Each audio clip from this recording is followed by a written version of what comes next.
Assalamualaikum warahmatullahi wabarakatuh. Halo teman-teman semua, ketemu lagi di Belajar bareng Bunda Caca. Oh iya teman-teman, jangan lupa di like dan juga subscribe dan nyalakan lonceng notifikasinya agar teman-teman tidak ketinggalan kalau Bunda upload video pembelajaran yang baru ya. Jangan lupa.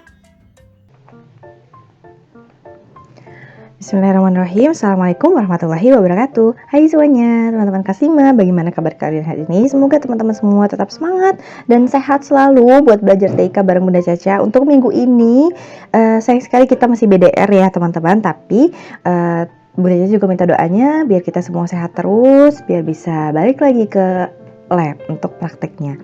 Ya, tapi jangan khawatir.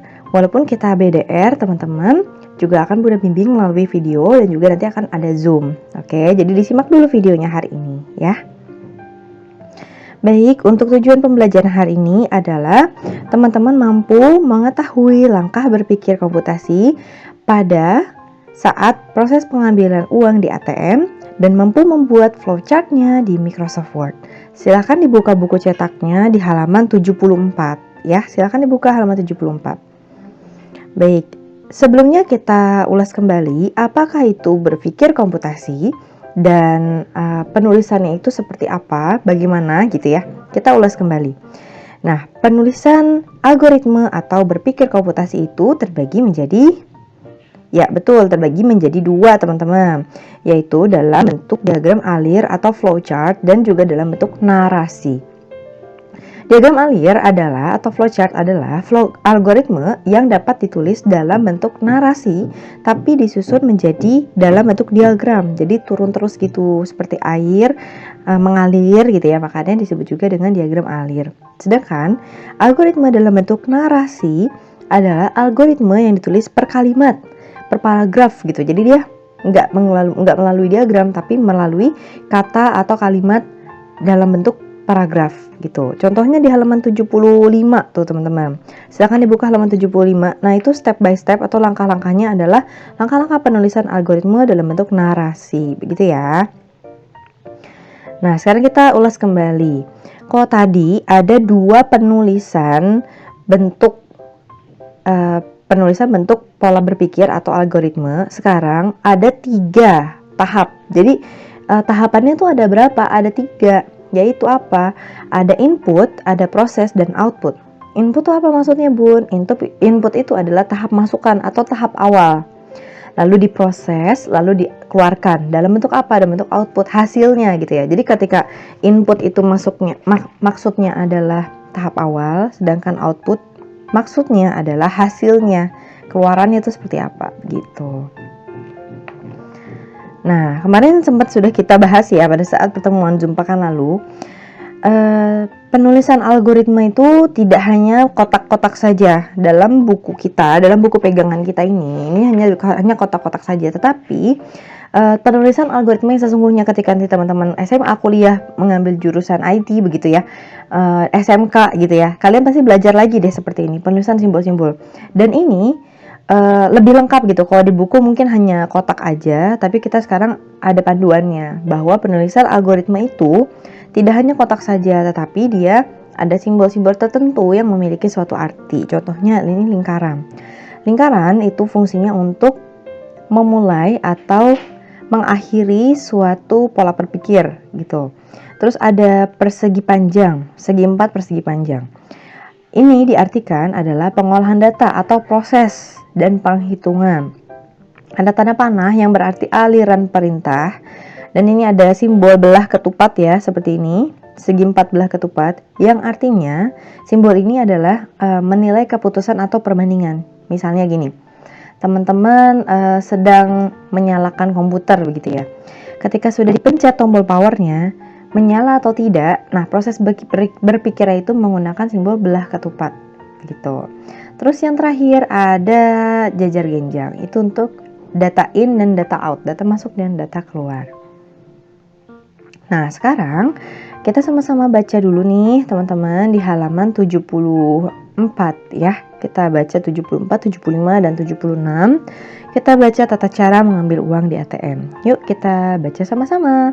Dan ini, penulisan ini itu adalah dalam bentuk diagram narasi. Oke, jadi kalau ada kalimat-kalimat seperti ini, step by step yang dituliskan per kalimat dan poin 1, 2, 3 itu, berarti itu udah fix banget, udah pasti banget, itu adalah diagram narasi atau algoritma dalam bentuk narasi. Gitu ya. Nah, ini adalah langkah-langkahnya. Pertama, masukkan kartu ATM ke mesin ATM. Pastikan kartu dalam posisi tidak terbalik. Tahap kedua, milih bahasa, ada bahasa Indonesia, ada bahasa Inggris nih di sampingnya. Ini teman-teman silahkan dibuka halaman 75 sambil dibaca juga ya. Ketiga adalah masukkan PIN ATM. Nah ingat, kalau PIN itu bersifat rahasia. Yang keempat, memilih jenis transaksinya. Kan ada transfer, ada ambil uang gitu kan. Ada setor tunai, ada pembayaran yang lain gitu. Yang kelima adalah kalau mau ngambil uang berarti masukkan nominalnya. Dan sudah selesai gitu. Nah ini adalah langkah-langkahnya ya untuk mengambil uang di ATM. Tapi kita nanti akan menuliskan tidak semuanya seperti ini, tidak semuanya dalam bentuk persegi panjang seperti ini ya. Kita akan menggunakan simbol-simbol yang betul. Nah tapi kalau dilihat dari sini kita bisa mengetahui manakah yang disebut dengan proses input, proses dan output. Ingat input berarti itu adalah masukan atau awal gitu ya. Awal sesuatu dari suatu langkah. Berarti mana input? Oh yang ini bun, memasukkan kartu ATM ini input. Memilih bahasa juga masih input ya. Nah lanjut lagi, lalu proses, yang mana proses? Oh masukin pinnya bun, itu udah mulai proses, betul. Nah silakan kalian jawab sendiri nih pertanyaan dari bunda. Lalu memilih jenis transaksi, ini adalah proses, ini juga masih proses nih, masukkan nominal juga proses. Mengambil uang dari ATM ini adalah outputnya atau keluarannya nih, hasilnya gimana. Nah gitu ya, ini adalah tahapan pola berpikirnya. Tapi untuk penulisannya tidak seperti ini ya, tidak persegi panjang semuanya. Kita akan pelajari sebentar, saat lagi. Nah untuk kegiatan hari ini, silakan menuliskan flowchart dalam bentuk Microsoft Word. Ini Microsoft Word ya. Ada yang mau ngerjain di handphone juga boleh banget. Kemarin juga ada yang ngerjain di handphone. Untuk yang ngerjainnya di komputer atau laptop, sebentar lagi Bunda akan memberikan tutorialnya. Nah, jangan lupa kita akan membuat algoritma diagram alir ya atau flowchart. Cara mengambil uang di ATM. Dan kita akan menuliskan juga nih, menjawab di halaman 77. Oke, ya kita simak tutorial. Nah ini dia siswa-siswi yang sudah mengumpulkan pembelajaran pekan lalu melalui Google Form. Untuk pekan lalu kita sudah belajar untuk membuat diagram alir atau flowchart proses menyetrika pakaian ya teman-teman. Nah ini yang sudah mengumpulkan, terima kasih. Coba dicek nama kalian apakah ada di sini. Silahkan dicek. Coba ya kita lihat. Tapi ini ada juga kok yang mengumpulkannya via WhatsApp dan sudah mudah terima juga. Terima kasih semuanya yang sudah mengumpulkan melalui WA maupun Google Form. Ini ya nama-namanya. Kita cek. Oke, selanjutnya ini adalah hasilnya. Nah ini dia siswa-siswi yang mengumpulkan pada pekan lalu. Ini adalah hasilnya yang mengumpulkan di Google Form ya anak-anak. Untuk yang di WA, yang di WhatsApp juga sudah Bunda periksa. Ya ini ada yang diberikan warna. Overall sebagian besar semuanya sudah betul. Ada proses start gitu ya, ada proses start, ada yang pakai belah ketupat gitu ya untuk mengetahui perbandingan atau penilaian. Seperti ini. Apakah ada karya kamu di sini untuk pekan lalu?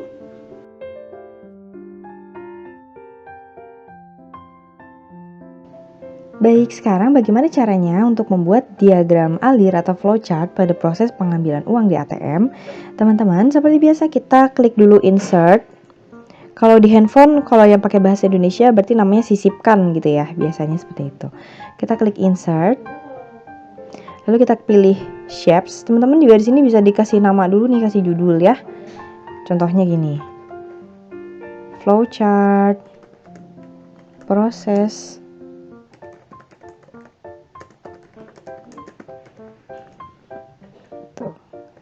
Selanjutnya kita buat deh, kita klik insert dulu, kita pilih shapes atau bentuk, kita pilih di sini. Dan di sini juga ada flowchart loh teman-teman. Nih ada khusus flowchart, jadi tinggal dicari aja di sini nih. Nah, kita klik start dulu atau mulai.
Baik, ini sudah selesai flowchart untuk proses mengambil uang di ATM. Yang pertama, fungsi dari lingkaran ini adalah simbol untuk start dan juga end, mulai dan juga selesai, begitu ya. Mulainya apa? Masukkan kartu ATM di mesin. Lalu ini adalah yang persegi panjang ini adalah simbol dari pemrosesan proses berpikir. Contohnya, memilih bahasa yang digunakan, memasukkan PIN, lalu memasukkan nominal yang akan diambil dan periksa kembali. Setelah itu, prosesnya mengambil uang di mesin ATM dan di sini ada simbol belah ketupat yang artinya perbandingan atau perbandingan keputusan gitu ya, menilai atau perbandingan keputusan. Di sini biasanya bersifat pertanyaan. Apakah uangnya sudah keluar? Kalau iya, berarti dia turun ke bawah begini, itu prosesnya sudah selesai. Kalau tidak, berarti dia balik lagi ke atas, masukkan lagi nominal yang akan diambil dan periksa kembali, gitu. Ini adalah proses berpikir teman-teman nih, kayak gitu, ya. Kalau kalian mau diberi warna yang berbeda, kayak tadi contohnya Bunda lihat pekan lalu tuh ada yang diwarnai, diberi warna, itu boleh banget ya. Jadi lebih colorful. Misalnya warnanya merah untuk start dan end. Itu boleh banget ya, silahkan. Lalu untuk simbol belah ketupat ini mungkin mau diberi warna yang lain. Silahkan. Nanti kalau sudah teman-teman silahkan di screenshot seperti ini, di screenshot aja.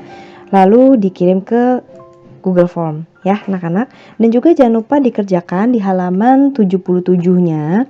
Di 77 itu di bagian atas ada ayo berlatih. Silahkan dituliskan langsung aja jawabannya di buku tulis atau di kertas, atau langsung di buku cetaknya juga nggak apa-apa. Tuliskan masalah yang terjadi saat mengambil uang melalui mesin ATM. Contohnya apa nih? Misalnya masalahnya kartunya nyangkut di mesin gitu kan, atau apa kendala-kendalanya, misalnya teman-teman bisa tulis di situ. Satu juga boleh, dua silahkan, nggak apa-apa. Kalau tuliskan, kalau sebutkan biasanya harus lebih dari satu. Lalu nomor 2, bagaimana cara mengatasi masalah tersebut? Untuk kasusnya misalnya kartunya nyangkut di mesin, berarti kita harus telepon customer service-nya. Untuk nomor 3, jelaskan masukan, proses dan keluaran, input, proses dan output saat mengambil uang melalui mesin ATM. Nah, tadi seperti dijelaskan juga nih. Masukan tuh yang mana? Proses masukan. Input tuh berarti yang start, yang mulai ya. Terus proses yang apa aja sebutkan. Lalu outputnya apa? Outputnya adalah ketika uangnya sudah keluar. Begitu teman-teman. Silahkan ditulis ya anak-anak ya. Sesaat lagi kita akan ada Zoom. Teman-teman bisa menanyakan hal-hal yang mungkin kurang dipahami maupun sharing-sharing terkait dengan hal yang lainnya. Oke? Semangat. Terima kasih sudah menonton video ini sampai habis. Jangan lupa komentar di bawah, kolom komentar, hadiran, dan juga kalau ada pertanyaan boleh juga ketik di bawah. Jangan lupa absen juga anak-anak. Kalau kalian suka dengan videonya dan bermanfaat buat kalian, silahkan tekan tombol like-nya. Terima kasih ya Bunda akhiri. Sehat-sehat semuanya. Sampai ketemu di Zoom sesaat lagi. Bunda akhiri. Wassalamualaikum warahmatullahi wabarakatuh. See you di Zoom.